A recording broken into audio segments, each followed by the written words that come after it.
اعوذ باللہ من الشیطان الرجیم، بسم اللہ الرحمن الرحیم۔ السلام علیکم ورحمۃ اللہ وبرکاتہ۔ تمام سننے اور دیکھنے والوں کو میرا سلام۔ ناظرین، یہ ربیع الاول کا مہینہ حضور پاک صلی اللہ علیہ وآلہ وسلم کی ولادت کا مہینہ، بہار کا مہینہ، خوش و برا مہینہ ہے، اور اس مہینے میں جو بھی شخص یہ مختصر سا عمل کر لے گا، اللہ تعالیٰ اس کو ساری زندگی محتاجی سے دور کر دے گا۔ اللہ تعالیٰ اس کے گھر میں رزق اور دولت کی بارش کر دے گا۔ وہ شخص ساری زندگی رزق اور دولت کی طرف سے بے فکر رہے گا، اس کی آنے والی نسلیں بھی آباد رہیں گی، رزق اور دولت کی طرف سے بے فکر رہیں گی۔ اگر وہ قرض دار ہے تو اس کا قرضہ اتر جائے گا، اور اگر وہ پریشان حال ہے، بچوں کی اچھی جگہ شادی کرنا چاہتا ہے، اچھی جگہ رشتے کرنا چاہتا ہے، اس کے لیے بھی یہ عمل کر سکتے ہو۔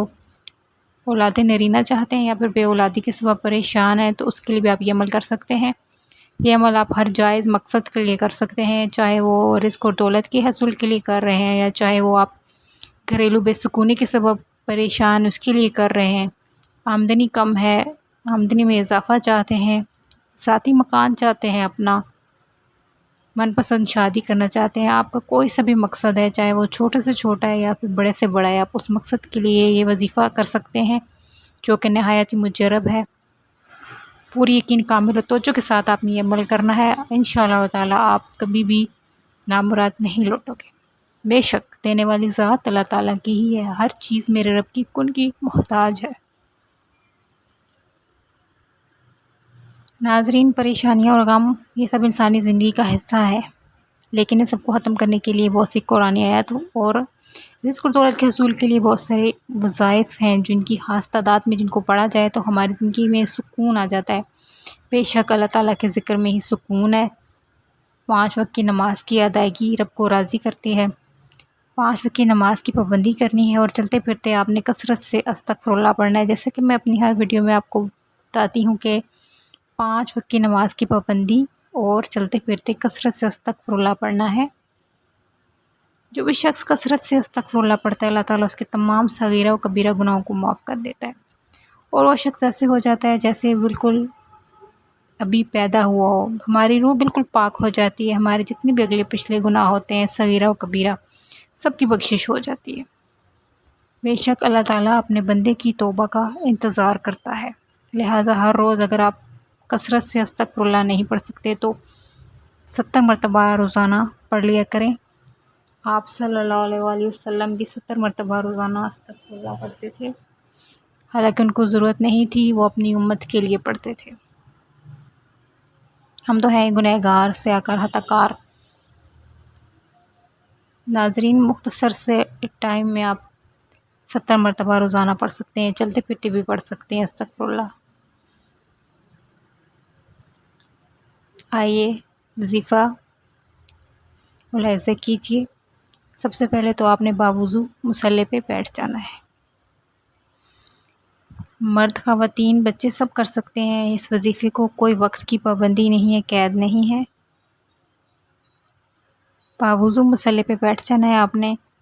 یہ عمل آپ چلتے پھرتے کر سکتے ہیں، لیکن عمل کے دوران آپ نے کسی سے بات نہیں کرنی، نہ ہی آپ سے کوئی بات کرے۔ پورے یقین کامل اور توجہ کے ساتھ آپ نے یہ عمل کرنا ہے۔ اعوذ باللہ من الشیطان الرجیم، بسم اللہ الرحمن الرحیم پڑھتے ہی اپنے مقصد کی نیت کر لینی ہے۔ مقصد کی نیت کر لینی ہے۔ نیت کرتے ساتھ ہی آپ نے سب سے پہلے جو پڑھنا ہے وہ ہے درود ابراہیمی، وہ درود جو ہم نماز میں بھی پڑھتے ہیں، جس کے بغیر نماز مکمل نہیں ہوتی۔ آپ نے درود ابراہیمی کو 7 مرتبہ پڑھ کے حضور پاک صلی اللہ علیہ وآلہ وسلم کی ذات مبارکہ کو پیش کر دینا ہے۔ درود پاک پڑھنے کے بعد آپ نے سب سے پہلے جو اس وظیفے کا عمل کرنا ہے وہ ہے اللہ تعالیٰ کے صفاتی نام اور اللہ تعالیٰ کے ذاتی نام، تینوں ناموں کو ملا کے آپ نے کچھ اس طرح پڑھنا ہے۔ توجہ کیجیے گا۔ یا اللہ یا رحمان یا رحیم، یا اللہ یا رحمان یا رحیم، یا اللہ یا رحمان یا رحیم۔ ان تینوں ناموں کو ملا کے آپ نے 1 شمار کرنا ہے، اور اسی طرح آپ نے اس کی 1 تسبیح پڑھ لینی ہے، یعنی کہ 100 مرتبہ 100 مرتبہ ہی پڑھنا ہے، کوئی زیادہ یا کم نہیں پڑھنا۔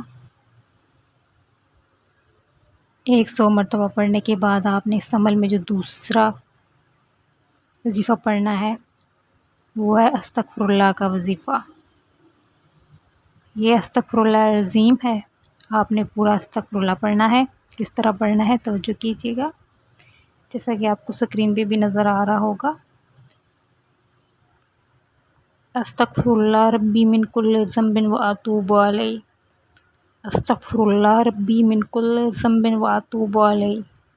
اس کو آپ اپنے انداز میں اسی طرح 100 مرتبہ پڑھ لیں گے، یعنی کہ ایک تسبیح۔ آپ اس کو اپنے دائیں ہاتھ کی انگلیوں پہ بھی پڑھ سکتے ہیں یا پھر تسبیح کے دانوں پہ بھی پڑھ سکتے ہیں، جیسے آپ کو آسانی ہو۔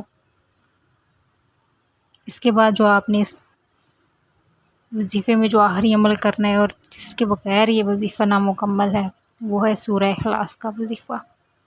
سورہ اخلاص اللہ تعالیٰ کی وحدانیت بیان کرتی ہے، اور جو بھی شخص اللہ تعالیٰ کی وحدانیت بیان کرتا ہے، اللہ تعالیٰ اپنے فرشتوں سے پوچھتا ہے کہ کون ہے جو بندہ میری وحدانیت بیان کر رہا ہے۔ جب فرشتے آپ کا نام بتاتے ہیں تو اللہ تعالیٰ کہتے ہیں کہ جاؤ اس کی تمام حاجات کو پورا کر دو۔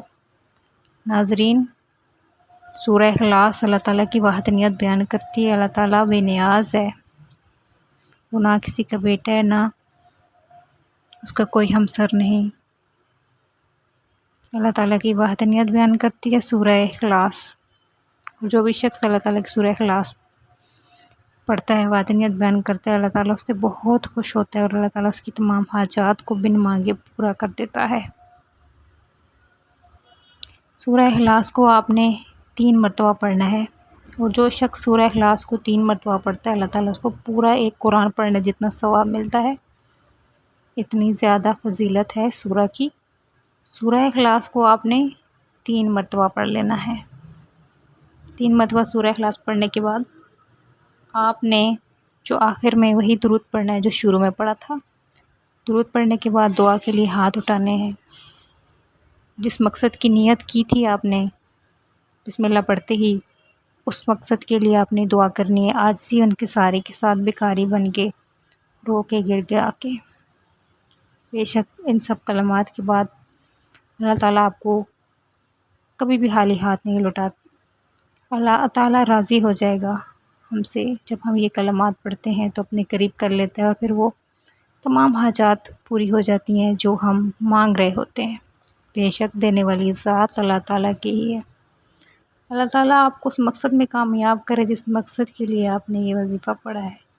اللہ تعالیٰ میرا سنانا اور آپ کا سننا اپنے بارگاہ الہی میں قبول فرما لے، اور اللہ تعالیٰ ہم تمام مسلمانوں کو دنیا اور آخرت میں کامیاب کرے۔ آمین ثم آمین۔ جزاک اللہ خیر۔